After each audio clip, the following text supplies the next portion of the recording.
now, if you have as little as 3,000, literally 1, 2, 3, 3,000 in your bank as your balance, just do this. Listen, you may not have huge chunk of cash resting or lying idle in your bank, but for God's sake, there is something in that particular bank. And when I say if you have 3,000, it does not mean that you switch off this video and scroll up. No, if you have more than 3,000 there, no, just stay put. If you have 3,000 and above in your bank just lying idle, this is what I want you to do.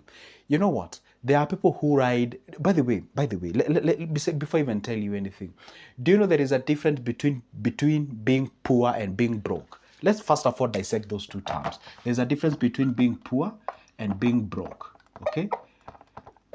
If I tell you being broke is the absence of money in your pocket or bank or whatever the place it is, okay? Poor is a state of mind. Poverty is a state of mind. Do you know you can actually be broke but you're not poor? So this issue of people saying, hey, you know, I was born poor. No, you were born broke. It's the money that was not there. But your mentality, your mental capacity, your mental uprightness is actually right. I don't know that that's an English name. Anyway, just ignore I said anything on the word upright. Now, the point is, if you have 3,000, do not view it as a thing like, you know, I mean, for God's sake, it's just 3,000. That can't do nothing. I'm going to share with you 3 things that you can do with that money. And by the way, let me just tell you one thing. I'm going to talk about 3 things here that you can do 1, 2, 3 with that particular amount of money. And you'll be shocked what we can achieve on that. Let's get into the business of number 1. But before we do that, this is Good Joseph. I make videos of such kind each and every day, talking about investment, making sure that you hold yourself an investment somewhere that can actually help you a lot. So go ahead and subscribe to my YouTube channel so you don't ever miss any good video of mine, and make sure that you leave a comment on the comment section. Let's get into the business now. Do you know this, that if you have 3,000, as little as this, and of course I'm using the Kenyan scenario, if you have 3,000, do you know you can invest with over 20 companies that you can buy stocks or you can buy shares, depends on how you call them. Do you know you can actually buy in Kenya right now as we speak? We have, depends on when you're watching, I'm making this video on 2024 of November, around there. So do you know you can actually in Kenya we have 63 PLC companies, meaning we have 63 companies that you and me can buy shares from, and out of these 63, over 30% of it, that is 20 companies, you can actually buy shares if you have as little as 3,000 in your pocket. Are we together? Now, the point is this. Rather than just having that money lying idle in a bank, why don't you go out there, get yourself a CDS account, that's Central Depository System, get yourself a CDS account. Once you get yourself a CDS account, and back on what we call the share buying, and this share buying will be earning in 2 ways. 1, you'll be actually getting what we call the dividends. Okay, dividends. 2, you'll actually be getting something called capital, or it's called capital gain. Okay, capital gain. This is where the shares actually appreciate in terms of price, and you can actually get something out of it. So when you actually understand this concept and you have yourself 3,000 and you know all the procedures of getting the CDS account, and by the way, if you don't know how to get the CDS account, that's why I leave my number always on that description of this specific video. Go ahead. You know, listen, some people will be like, why, Joseph, are you telling us to buy shares? What is so amazing about these shares? By the way, I'll make a full video explaining to you why shares are an amazing way of investment. And you don't have to start with a huge chunk of cash. Share buying or capital or investing on stocks, it's not reserved for the ultra wealthy, just like you thought. Me too, I used to think that it was actually reserved for the ultra wealthy. Not until I realized you can actually get into this venture with as little as this kind of money that I'm discussing with you here. And then you can embark on buying these shares continuously for a certain period of time. Let's say you can actually dedicate yourself like 4 years, 5 years, 10 years, 20 years, depending with your age. And if you're watching this video and you are a young individual, this is actually a video for you. This is a video to tell you it can be done. has ever been done before. And you know, these guys that usually see and you say they're over 50 years old and somebody selling shares and getting $1 billion or something of sort, like our great late Kirubi, may his soul rest in peace. You know, there was a time he sold, I don't know whether it's OKQ shares or whichever the share that he sold, and he got like $1 billion. And of course, in between those people who are consuming those news, some people are jealous. You know, the point is, this is a portfolio that you create for a longer period of time and you remain committed. Now, if you start being there and you despise that 3,000 that you have, you ain't gonna achieve anything like this. You have to understand that specific thing. Now, the second thing that you can actually do with that particular amount of money, which is 3,000, how about the same bank? Don't even think hard. The same bank where that money is. Why don't you show up there and tell them, hey, you know what, guys, I would like to open a money market fund. And then you can be able to channel that cash there. And if they tell you you need a minimum of 5,000, and maybe let's say perhaps you don't have that 5,000, you only have 3,000, you can actually get your money from that particular bank. Look for a company, of course, that is registered, regulated by the CMA. And if again you are confused, you don't know which one, you can actually go with that. How about you grab that number, give me a call, then I take you through. You take that cash, show up to a company that can actually open a CDS, not a CDS account rather, that you can actually open a money market fund. And through, by the way, listen, MMF, it's like a bank account, by the way, whereby you can withdraw your money at any given time. Isn't it what you do with your bank accounts? Correct. Two, you can actually top up at any given time. Isn't it again that what you do with your bank account?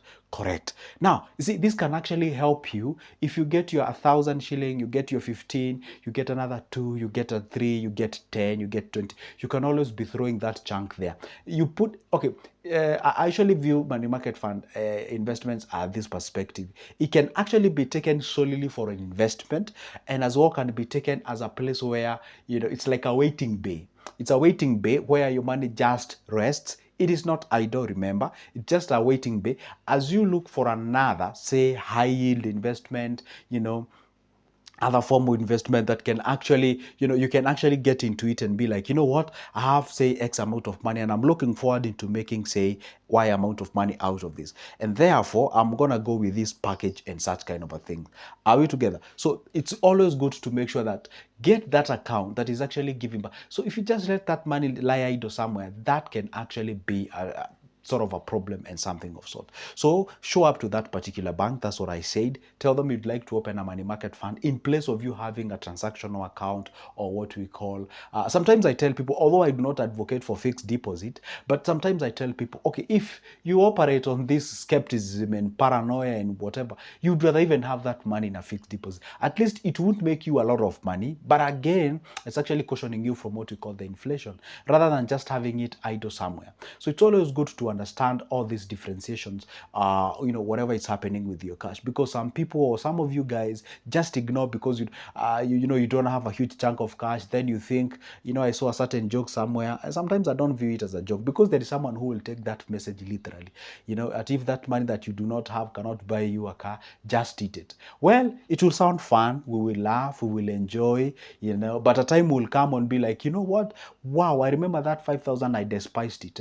If I could actually committed that money up to date, can you just imagine this? There's a video I made and I told you guys, if you can set aside 5K each and every month, you know, in an investment, which is giving you a return of approximately 12 or 13% in a period of 10 years, you have yourself $1 million. So if you ride on this excuse of, hey, you know what, I'm waiting until I get, I don't know, good amount of money for me to embark on investing, you ain't never got get that amount of money that you call good. Because if you cannot manage as little as you can, as you have, you cannot be entrusted with as huge as you need or want.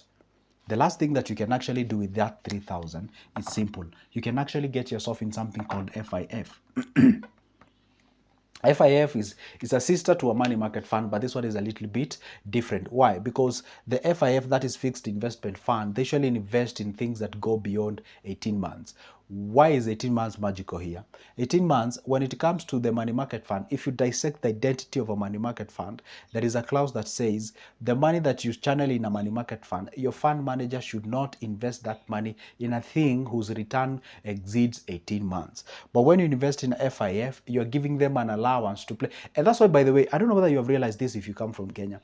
A lot of companies are coming up with different packages of investment and what have you. Or what I can tell you, you can go with them, but be careful. Dissect any package that you're picking for your investment. You know, don't just chase these high returns and what have you. Please, for God's sake, let's learn to learn a lesson, you know, when we see some things crumbling and what have you. And that's why you see some companies are coming up with some other structures. They are calling whatever they call it. And you guys have been asking me to make videos about all those ones. I don't want to mention any name here, but anyway, the point is, the moment you give your money to your fund manager, allow me to call them so, in an FIF, therefore they are able to invest. For example, you find the money meant for money market fund is hardly invested in treasury bonds, because me and you knows very well that treasury bonds goes for a longer period of time. That is usually above 1 year all the way to 30 years. And of course, in Kenya, we've been having treasury bonds that are exceeding 6 years, 7 years, 10, 17 years. Okay, so you cannot put that money there because MMF is meant to be liquid. But when it comes to FIF, they can actually leverage on the bonds and other long-term investments. Okay, sometimes even go beyond investing in those areas to some other, what do you say? We can say some other areas that can actually give you better returns. So anyway, the point is, it's always good to make sure that you understand whatever you're getting yourself into. Okay, see, if you can get as little as 3,000, you can put it into this FIF, that is fixed investment fund. You are likely to get poor returns, again, because your fund manager is not bound to investing in the three limited areas in an MMF. That is the bills, that is the CP, that is the commercial paper or corporate paper. And the third thing, that is the FDS, that is fixed deposit of negotiated fixed deposit and what have you. So anyway, those are the three areas that with only as little as 3,000 as a bank balance, that can help you get yourself into. And then you can take a little bit of time and go. Let's say maybe probability of what I've said is not what you love. Maybe let's say you are so much intrigued to investing into bills. Therefore, you can actually use these investments, especially the last two, for the purpose of being, you put your money on waiting bay, you accumulate it, then later you can get the whole chunk and you throw it to where you would love to invest. True, with 3,000 you may not qualify for all the investment. It's obvious you cannot qualify for bills, you cannot qualify for bonds, but at least you can be able to, some of the MMF, sure, you cannot qualify. So therefore, that's why I said go for the ones that you know can work for you, but just commit that cash. Do not let it lie idle, because if it lies idle, of course, me and you knows that is not giving you anything. So it is therefore important, necessary, and you should do it to make sure that you commit that particular money that can help you to be genuine. By the way, I don't know, oh my goodness, sometimes I feel like I can even kneel and beg you to simply get into the investment. There is nothing sweet as the money that you get from a passive income. You've done nothing, you've not called anybody, you've not bothered no one, but money has just flown into your account. That cash is so sweet, and I really wish you can know how sweet it can be. And listen, if you pick any 50-year-old random on the streets and ask them, what is the exact thing that you regret about life? Some of them, majority of them might be, and of course you narrow down that question to the area of finances. They tell you two things. One is that they wish they started earlier. Two, they wish that they never feared to lose in something or sort. They could have actually gone into it. By the way, do you know even the life we live is actually risky? The life on its own, it's basically risky.